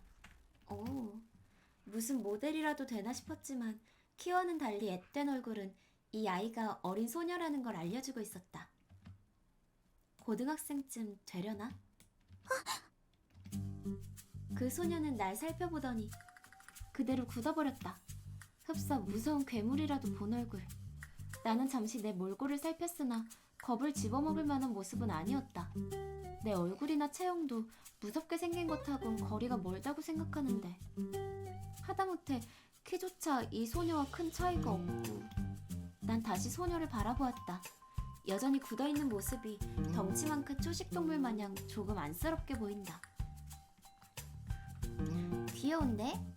키가 170대 후반 정도로 보이는 꽤나 큰 키에 앳된 외모를 가진 소녀다. 하지만 맑아야 할 그 눈에는 생기가 없다. 그건 단순히 나에 대한 두려움 때문은 아닌 듯하다. 무슨 사연이라도 있는 건가? 저기, 안녕하세요. 여길 여행이라도 온 거... 오잉? 나는 잠시 멍하니 서서 갑작스레 닫혀버린 문을 바라보았다. 뭐야 도대체?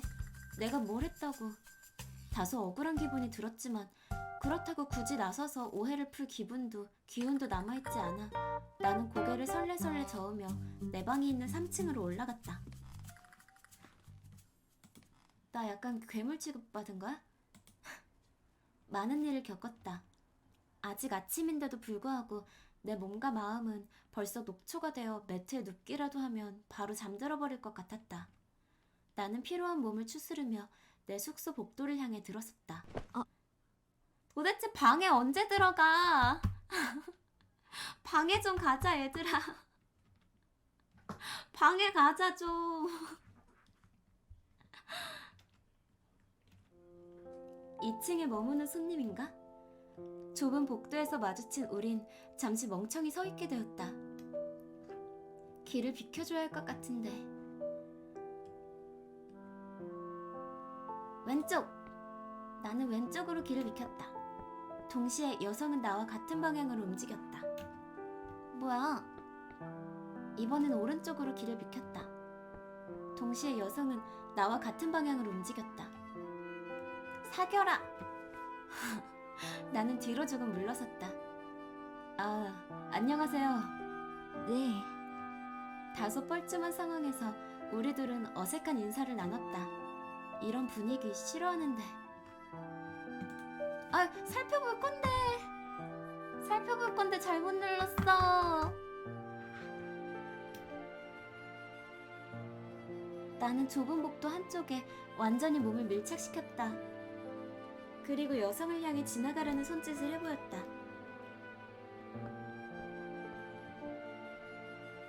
나는 그 여성의 뒷모습을 잠시 지켜보았다. 제대로 설명은 못하겠지만 묘한 분위기를 풍기는 여성이다. 어쩐지 사람을 안정시키는 듯 하면서도 동시에 강하게 끌어당기는 느낌. 그 알 수 없는 느낌 때문인가 나는 나도 모르게 입을 열고 있었다. 아, 저기... 전 박준성이라고 합니다. 전 선아리라고 해요. 저 이 마을엔 무슨 일로... 그냥 요양차 근처에 왔다가 안개 때문에 길을 잃어서요. 요양이라 어디가 안 좋은 건가? 선아리 씨의 다소 생기 없어 보이는 모습이 새삼스레 눈에 들어온다. 준성 씨는요? 아, 전 PD입니다. 여기 제 명함입니다. 시사부 PD? 아니 지금 풍금님 제 방송을 들으면서 다른 사람 목소리에 그렇게 우시는 거예요? 너무한데? 네, 뉴스트레이스라는 프로그램을 만들고 있어요. 그거 유명한 프로 아닌가요? 아, 뉴스트레이스 아시나요? 나는 뻔히 알면서도 그렇게 확인한다. 내 좋지 않은 버릇 중 하나다. 물론 알죠. 그런데 PD님이 이런 외진 곳까진 무슨 일로? 이 근처에서 조사할 게 좀 있었거든요. 그 취재입니다. 집단 실종 사건이라는 말은 굳이 하지 않았다. 괜히 그런 이야기까지 꺼낼 필요는 없겠지. 취재차 근처에 왔다가 선아리 씨처럼 안개 때문에 길을 좀 잃었습니다. 저런. PD시면 엄청 바쁘실 텐데 곤란하시겠네요. 목소리 근데 되게 예쁘시다. 언니. 어쩔 수 없죠. 기왕 이렇게 되었으니까 조금 쉰다고 생각하려고요. 나는 마음에도 없는 소리를 하며 미소 지어 보였다. 적당히 응수하며 적당히 분위기를 유지시킨다.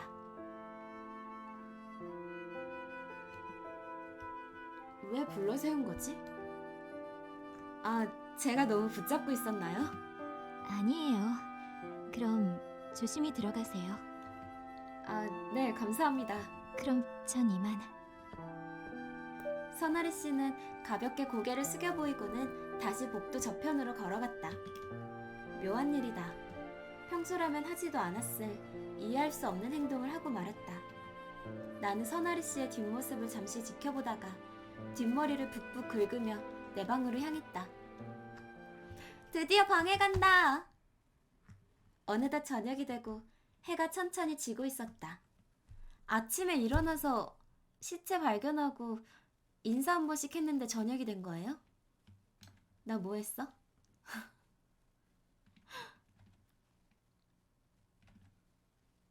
이래놓고 또 하루 지났다 하려고. 조금 이상한 점이 있다면 살인사건을 말하는 사람들이 그다지 무서워하지 않고 있다는 점이었다. 공포도 혼란도 없는 건조하고 담담한 어조로 사건을 이야기하는 사람들. 흡사 연기 못하는 배우의 대사를 듣는 느낌이다. 이 좁은 마을에서 옆집 이웃이 죽은 거다. 그럼에도 불구하고 저렇게까지 감정 없는 대화가 가능한 걸까? 거기에다가 단순한 내 착각인지 모르겠지만 그들은 사건에 대해 대화를 나누면서 내 쪽을 의식하는 듯한 모습을 보였다. 이건 지나친 생각일까? 그게 아니라면? 저녁을 먹고 숙소로 돌아올 때는 완전히 어두워져 있었다.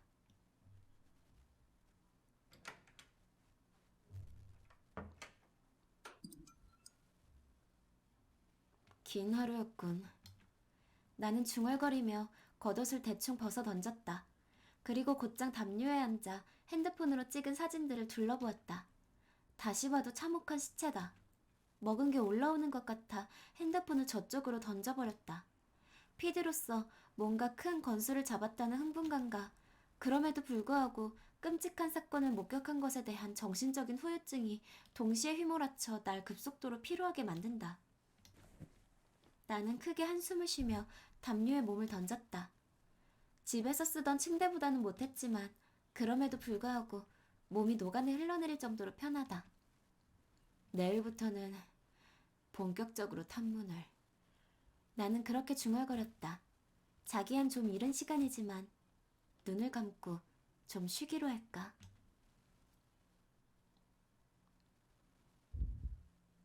에이, 왜? 악몽을 꾼 듯한 기분을 느끼며 나는 눈을 떴다. 어찌된 영문인지 심장이 미친 듯이 뛰어 가슴을 아플 정도로 때려댄다. 나는 아픈 가슴을 꽉 쥐고 크게 숨을 들이내쉬었다. 핸드폰이 여긴 전파가 터지지 않으니 전화할 리는 없다. 그렇다고 알람을 맞춰둔 기억도 없는데 핸드폰이 울리고 있다. 여러분 잠시만요. 잠시만요.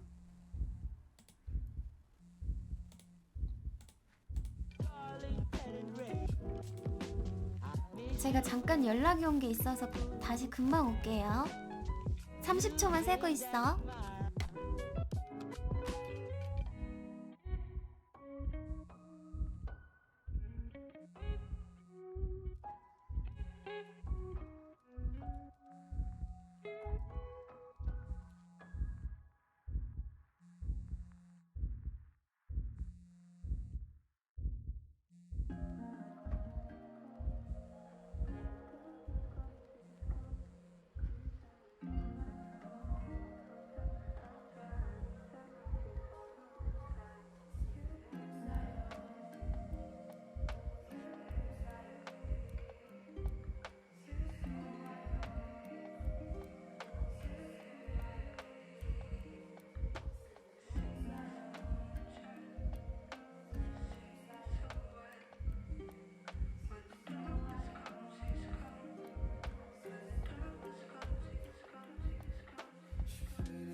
그렇다고 알람을 맞춰둔 기억도 없는데 핸드폰이 울리고 있다. 나는 손을 이리저리 뻗어 핸드폰을 찾았지만 손에 잡히지 않았다. 나는 잠시 기다렸다. 아니, 전파도 안 터진다면서 핸드폰은 왜 계속 와? 눈이 어둠에 익숙해지자 담요 옆에 뒤집어진 핸드폰이 보인다. 뒤집어져 있어서 화면이 보이질 않았던 건가? 지금 몇 시? 6시 66분. 존재할 수가 없는 시간이 핸드폰에 표시되어 있었다. 기분이 나빠져서 핸드폰을 던지듯 내려놓았다. 주변을 돌아보았다. 앞이 잘 보이지 않았다. 어두운 방이니 물론 주변이 안 보이는 건 당연하지만 이건 그런 감각이 아니었다. 어느 정도 눈이 어둠에 익숙해진 지금도 이질감이 느껴진다. 그러니까 마치 텅 빈 어둠 속에 홀로 남겨진 기분. 뭐야? 나는 몸을 제대로 일으키지도 못한 채 중얼거렸다. 등에서 식은땀이 흐른다. 괴상하게 안개 낀 도로도, 거기에 있는 이상한 마을도, 심지어 살인 현장까지 경험해봤지만 이건 그 모든 것을 뛰어넘는 근본적인 어긋남이었다. 갑자기 역한 냄새가 풍긴다. 그 어디서도 맡아보지 못한 기묘한 냄새였다. 나는 입을 틀어막은 채 주변을 다시 천천히 살폈다. 어쩐지 주변 공기가 끈적끈적해진 느낌. 그게 불쾌해져서 손으로 양팔을 비볐다. 저쪽에서 발소리가 들린다. 그리고 방에 급작스럽게 차가운 안개가 맴돌더니 그 안개를 헤치고 누군가가 천천히 벽에서 흘러나왔다. 사제복을 입은 큰 키의 남자였다. 남자는 마치 벽을 통과하듯, 아니, 진짜로 벽을 통과했다. 누구? 해선 안 될 말을 했다는 느낌에 휩싸여 말을 끝까지 내뱉지도 못한다.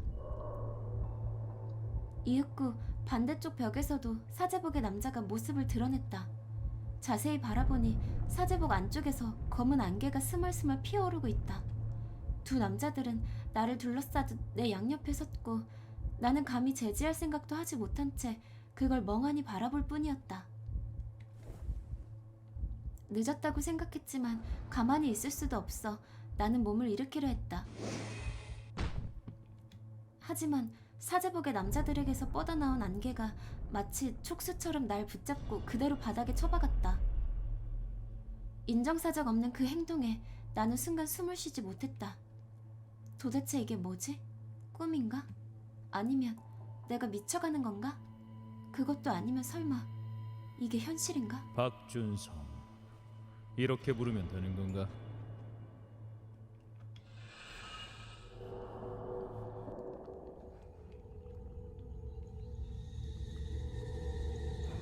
얘 약간 나한테 포기하지 말라던 개 닮았는데? 누구십니까? 맙소사. 자네의 첫 질문이 그건가?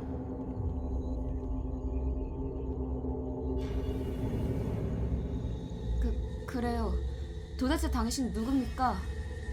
간신히 용기를 짜내 물어본다. 착각일까? 그 존재가 비웃는 듯한 기분이 든다. 너의 언어로 표현하자면 그래, 입회자라고 부르게. 뭔데? 입회자? 어떤 것을 입회한다는 겁니까? 신심 행사를 입회하고 있네. 행사?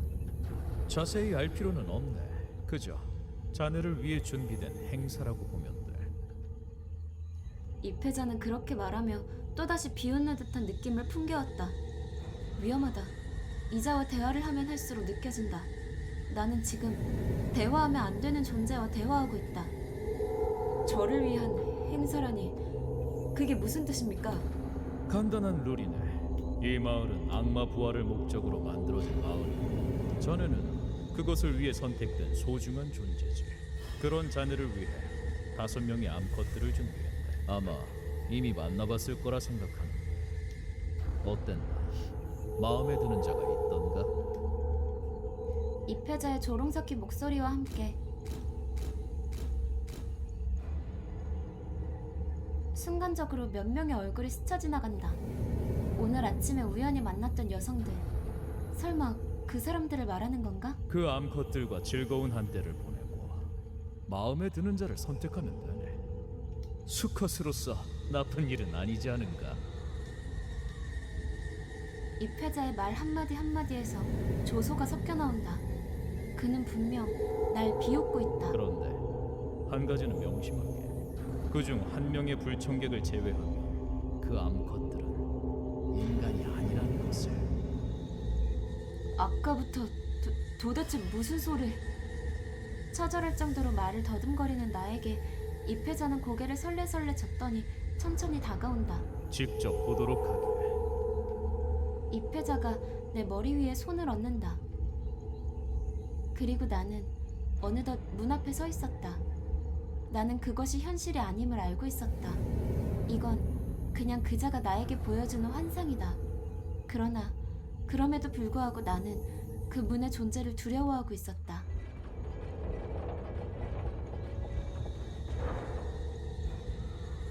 문이 열렸다. 그리고 나는 어째서인지 그 문을 향해 발을 디뎠다. 돌이킬 수 없다는 걸 직감하면서도 내 발은 멈추지 않았다.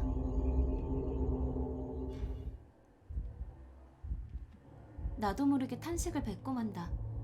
나는 지옥 한가운데 서 있었다. 어째서 이곳이 지옥임을 알고 있는 건지는 모르겠지만 이곳은 분명 지옥의 한가운데였다. 순간 머릿속으로 수많은 지식이 흘러들어왔다. 내가 결코 알 수가 없는 생전 처음 듣는 지식들이.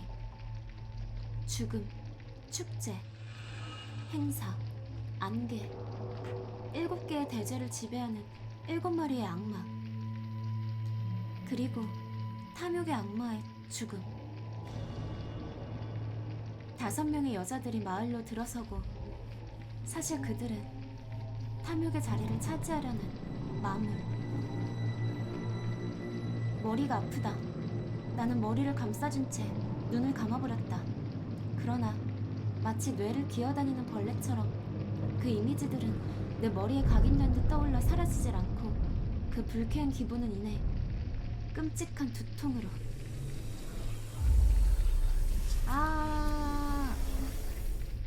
뇌가 타버릴 것 같다. 갑자기 쏟아지는 지식들을 뇌가 받아들이지 못하자 이젠 눈이 뜨거워지며 온갖 추악하고 역겨운 영상들을 강제적으로 재생하기 시작한다. 분노, 공포, 색욕, 현혹, 교만, 슬픔, 식탐, 벌레, 나태, 역병, 질투, 복수, 그리고 이 세상을 집어삼킬 듯한 거대한 탐욕.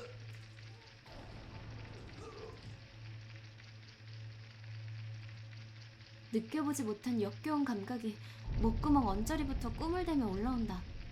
나는 참지 못하고 구토를 시작했다. 담요에서 뛰쳐나가다 한 번, 그대로 엎어져 바닥을 기다가 2번, 몸을 일으키며 또 한 번, 텅 빈 듯한 허공을 휘젓다가 다시 한 번. 이러다가 내장이 입 밖으로 튀어나오는 것이 아닌가 싶을 정도로 구토를 한 뒤 나는 그 자리에 쓰러지고 말았다. 내 너희들이 행한 대로 즐길 것이다. 너희는 돌이켜 후회하고 모든 희망에서 떠날지어다. 이상 그분의 전원이네. 부디 즐겁게 즐겨주기를 바라지. 입회자의 목소리가 흐릿한 의식 속에서 지나칠 정도로 또렷하게 들린다. 그리고 그것을 마지막으로 나는 그대로 정신을 잃어버렸다. 입회자가 높은 분일 줄 알았는데.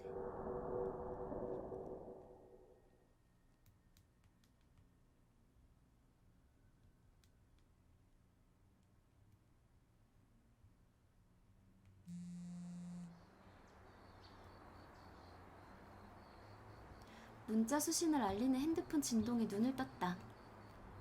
아침부터 누가... 몸을 일으켜 멍한 머리를 굴려보지만 떠오르는 건 없다. 김 선배? 오만호 기자? 아니면 연락 준다던 송정식 씨인가? 나는 저쪽에 널브러진 핸드폰을 발견하고 손을 뻗었다. 대체 누가 이 시간에 문자를... 이제 문자 안 터지네 아직?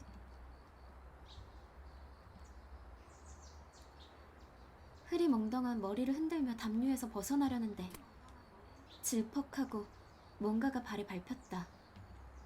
나는 고개를 숙였다. 내 발치에는 토사물이 널브러져 있었다. 이건...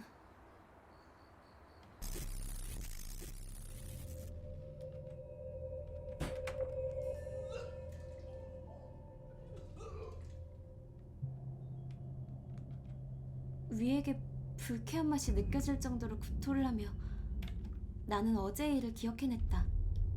어제 입회자를 통해 내 머리에 강제로 처박혔던 모든 지식들이 깨어나는 것이 느껴졌다. 하지만 그 지식들은 깨어나는 동시에 흐릿해지고 있었다. 나는 간신히 구토를 멈추고 입에 남아있는 더러운 맛을 물을 머금어 씻어냈다. 그리고 바로 방으로 달려가 펜과 종이를 꺼내 그 지식들을 미친 듯이 휘갈기기 시작했다. 노베나 디아블로스는 9일간의 성심행사, 5마리의 마무리, 인간 남자에게 선택받고 기억들이 머릿속을 휘몰아치듯 훑으며 사라진다. 뭘 써야 할지 기억나지 않는다. 머리를 한 대 쳐본다. 저렇게 세게 쳐? 머리를 저렇게 세게 쳐? 효과는 없다. 빌어먹을. 머리를 감싸주었다. 적으려 했던 단어가 기억나지 않는다. 망할, 기억 좀 나아라 좀. 볼펜으로 머리를 찍어버리고 싶은 충동을 참아낸다. 잠깐 숨을 쉬며 복잡한 머리를 정리한다. 천천히, 진정하고 천천히 하나하나 적어보자. 여자들 중 한 명은 인간. 9일째 인간과 함께 이 마을을 빠져나간다. 내가 말하고 있는 건지 믿기지 않을 정도로 기이한 말들이 내 입을 통해 흘러나온다. 분명 내 머릿속에서 나오는 지식인데 마치 누가 옆에서 불러주는 말을 적어내려가는 느낌이다. 그 이질감을 참아내며 나는 처박힌 지식들을 죽을 힘을 다해 밖으로 끌어냈다. 아, 인간 여자를 내가 골라야 되는 거구나. 미친 듯이 글을 적어내렸다. 격한 운동을 한 마냥 숨마저 헐떡거리며 나는 말없이 내가 휘갈긴 종이를 내려다보고 있었다. 꿈에서 막 깨어났을 땐 정말 현실감이 넘치지만 막상 그걸 글로 정리하면 황당한 경우가 많지 않던가. 지금 내가 느끼는 감정이 딱 그러했다. 헛소리, 개소리. 내 이성은 내가 쓴 글에게 그런 잔혹한 평론을 하고 있었다. 하지만 나는 그 평론들을 무시하고 핸드폰에 내가 정리한 것들을 한자 한자 입력하기 시작했다.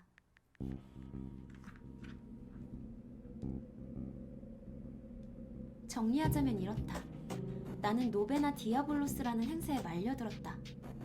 노베나 디아블로스라는 행사는 5명의 여성과 1명의 남성이 참가하며 악마를 부활시키기 위해 참가한 남성을 제물로 삼는 9일간의 성심 행사이다. 여기서 참가한 남성은 나, 즉 박준성이며 여성들은 마물이다.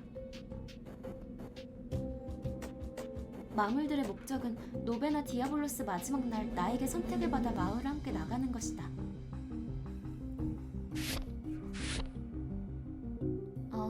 그렇게 내 선택을 받은 마물은 나를 제물 삼아 악마로 다시 태어나게 된다. 본래라면 무조건 제물이 되어 죽었어야 할 나지만 마물들만 참가해야 할 노베나 디아블로스에 이 상황을 전혀 모르는 인간 여성이 참가하게 되었고 이로 인하여 노베나 디아블로스는 조금 꼬여버려 나에게 생존의 길이 생기게 되었다.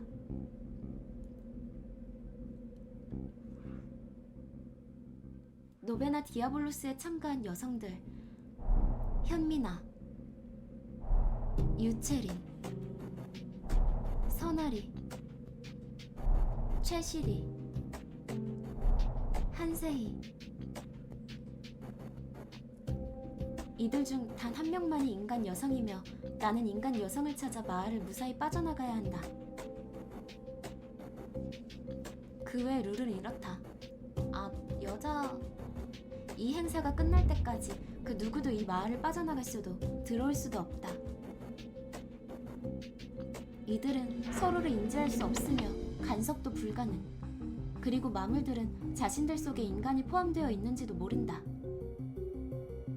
인간 여성의 존재는 나와 이 패자만이 알고 있다.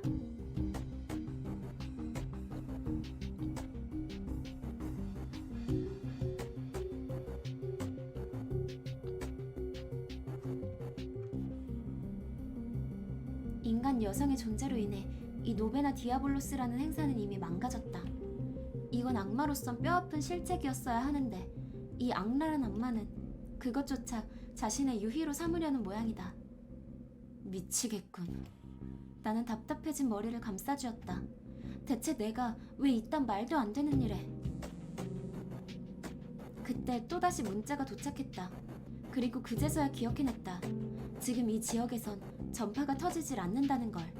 그럼에도 불구하고 아무렇지도 않게 도착하는 문자들은 내가 겪고 있는 비상식적인 일이 분명 꿈이나 헛소리로 치부할 것이 아님을 확인해주는 물증이었다. 나는 조심스럽게 핸드폰을 들었다.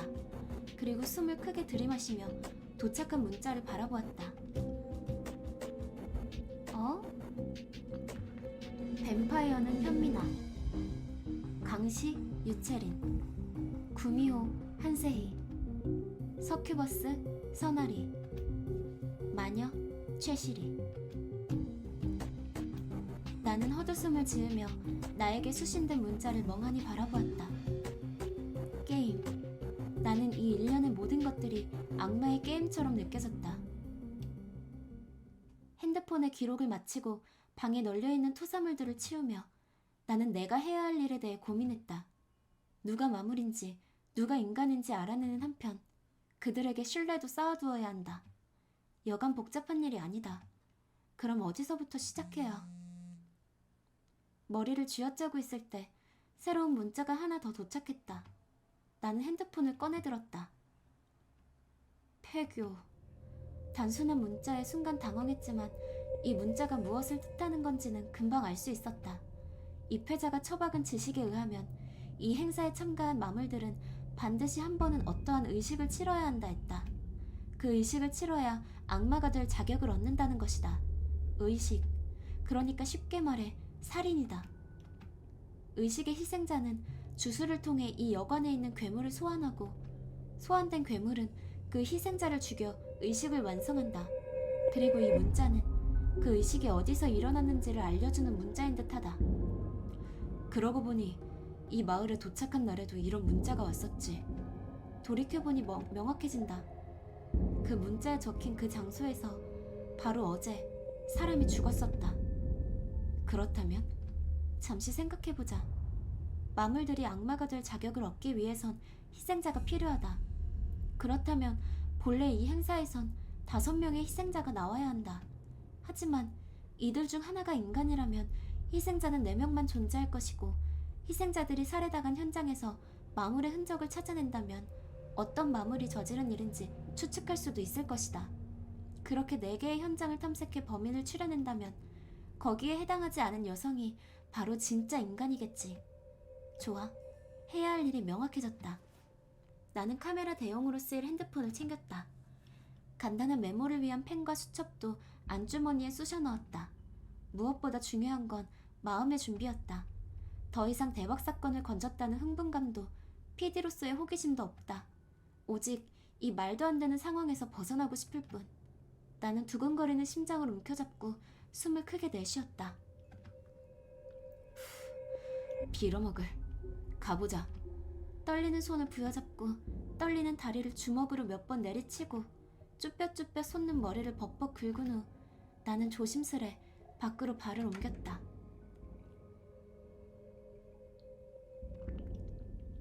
아니 이분 너무 당황스러워.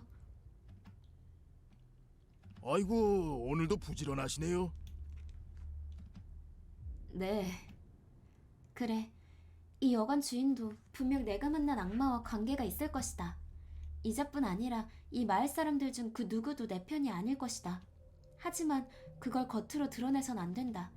내가 이들에게 속고 있다고 믿게 해야 한다. 뭐 바쁜 일이라도 있는 모양이죠? 네? 아, 맞다. 취재하신다고 하셨지? 그거 좀 쉬시지 않고. 능글거리는 태도에 어떻게 반응해야 할지 몰라 나는 남자를 지나쳐 도망치듯 여관문을 밀었다. 취재 잘하십시오. 등 뒤에서 들려오는 남자의 말을 애써 무시하며 끝이야? 마을을 가로질러 문자에 적혀있던 폐교까지 도착했다. 여자 한 명을 내가 골라야 되는 거지? 아, 이건 이거구나. 안개가 짙게 깔려있는 폐교는 그 자체로도 충분히 위압적이었다. 길게 우는 듯한 바람이 스산하게 불며 불길한 음색을 만들고 그 소리는 안개에 빨려 들어가 기괴한 울림으로 화하며 사그라진다. 그런데 이런 곳에 지금 시체까지 있단 말이지. 이건 정신고문이 분명했다.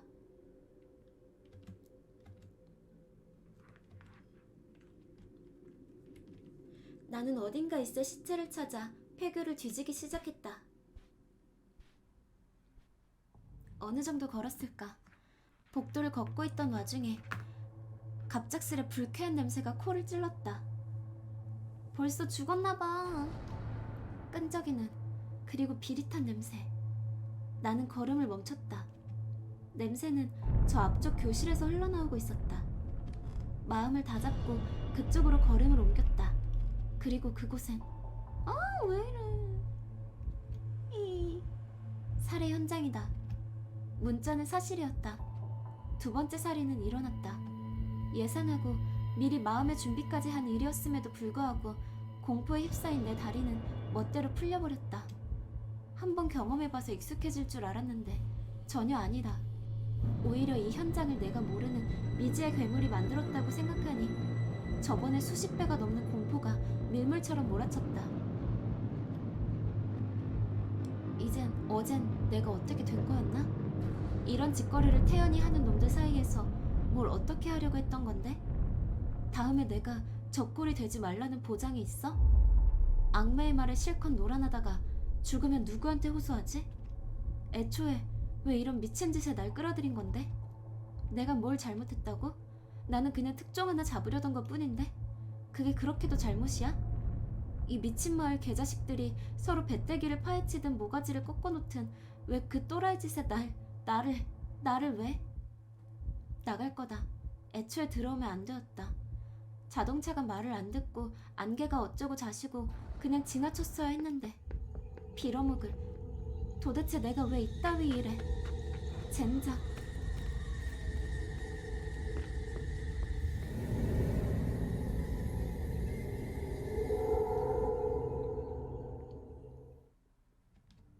믿기지 않는 속도로 여기까지 달려왔다.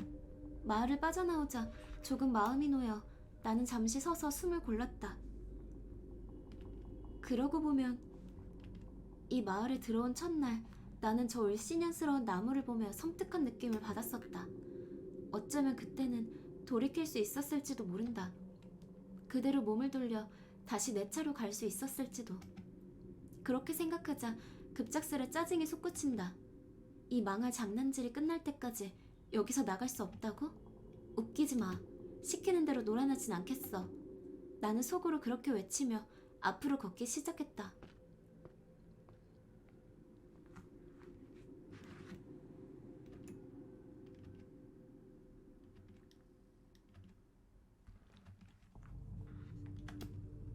못 나가나 봐. 나는 그대로 몸이 굳어버렸다. 분명 나는 정면으로만 걸었는데 어느덧 나는 기분 나쁜 나무가 있는 쪽으로 돌아와 버렸다. 눈을 비비며 주변을 살폈다. 착각한 것도 아니고 잘못 본 것도 아니다. 나는 내가 출발했던 장소에 그대로 돌아와 버렸다. 뭔데 도대체? 내가 중간에 나도 모르게 몸을 돌린 것일까?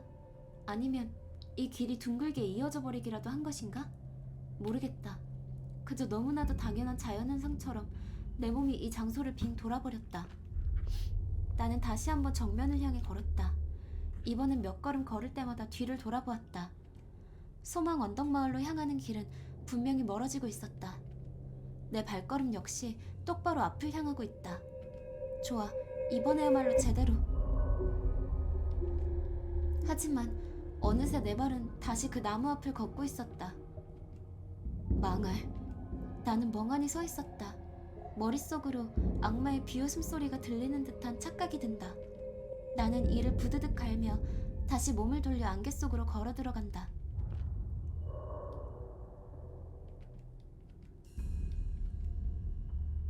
이런 개같은... 나는 미친 듯이 그 재수없는 나무를 걷어찼다. 걷어차고 또 걷어차고 다시 힘주어 걷어차다가 미끄러지며 넘어진다. 망할. 발목이 시큰하니 아프다.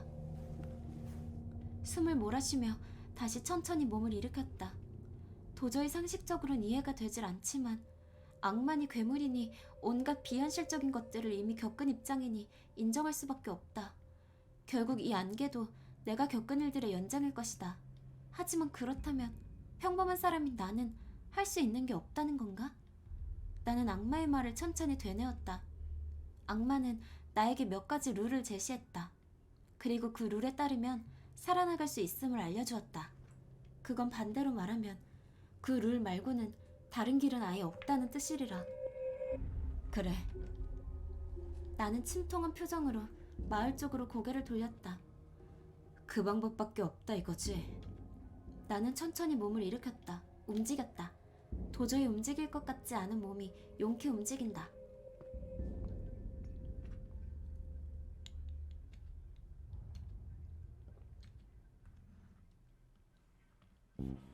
헛되게 시간을 낭비하고 다시 현장으로 돌아온 나는 오히려 아까보다 훨씬 차분해져 있었다. 더 이상 피할 수 없는 현실이라는 것을 나 스스로가 받아들이고 있는 탓일까. 나는 크게 한숨을 쉰 후 살해 현장을 둘러보았다.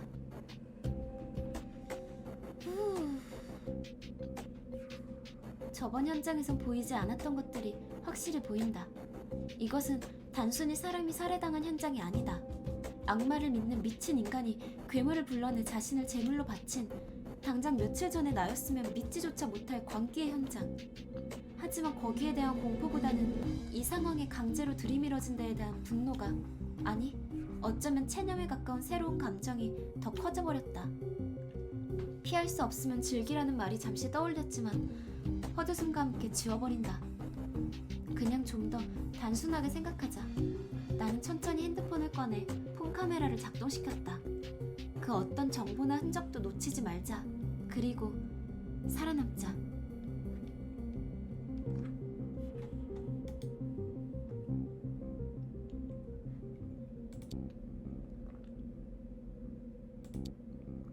이건 뭐야? 아, 지우는 거야? 현옥이면은 강씨는 아닌 거.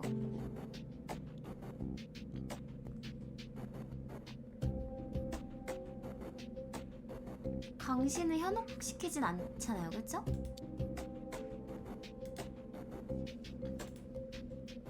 마음을 다잡은 나는 사건 현장에 조금씩 접근하기 시작했다.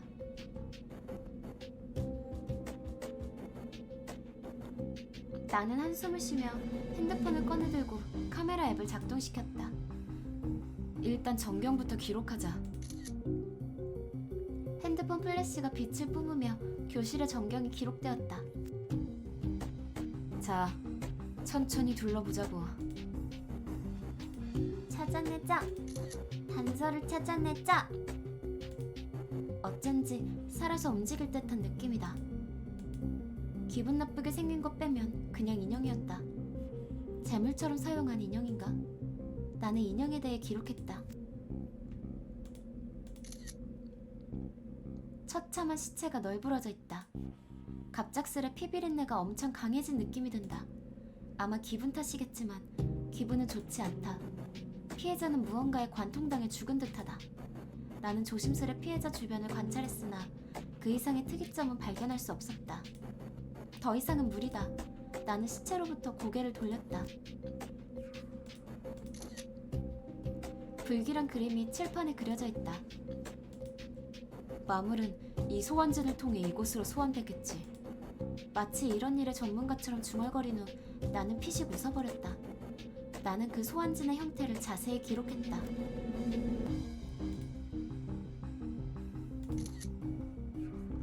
널려있는 박스 안에서 노트 하나를 발견했다. 노트엔 피살자가 남긴 글귀가 적혀 있었는데 유사라기보단 메모에 가까웠다. 아무래도 피살자는 죽기 전 무언가에 홀려 있었던 모양이다. 이 남자는 그런 자신을 이상하게 생각하지도 못했던 것 같다. 나는 그 내용을 자세히 기록했다.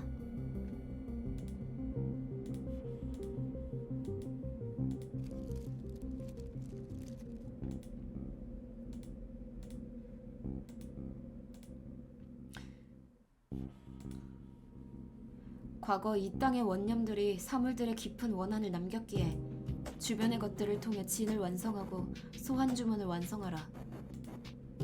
아무래도 마물을 온전히 소환하기 위해 피해자가 적어둔 주의사항들인 모양이다.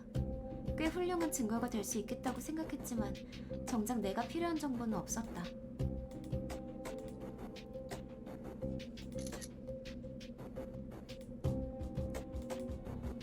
문장을 이해하진 못하겠지만 글자 하나하나에서 왠지 모를 한기를 느껴버린다. 도대체 무슨 의미일지 나는 그 문자를 기록했다.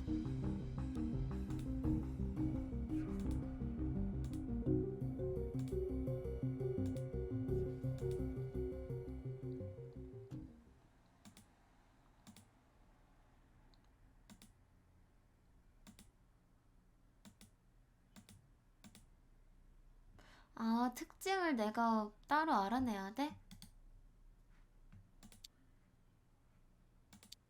두 번째도 현혹이네. 강신은 현혹은 아닌 것 같은데. 사몬트어? 메비로스? 아하? 아하, 아하.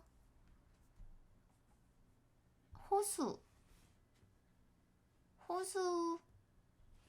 호수는 뭔가 구미호 같은데? 정보 하다 보면 주는구나. 학교, 뱀파이어는 학교 아닐 것 같은데?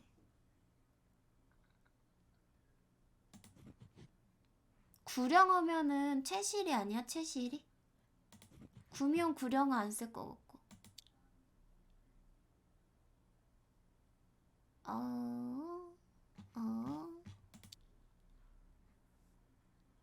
나 진짜 신뢰도 없는 거 봐.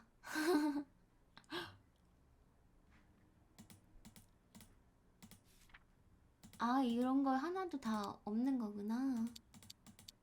아, 나 지금 어느 정도 한 거지? 나 분량을 알 수 없나? 돌아가기. 아니야, 잠깐만. 끝내기.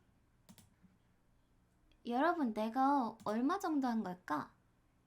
분량상. 시작도 이제 겨우 시작한 건가?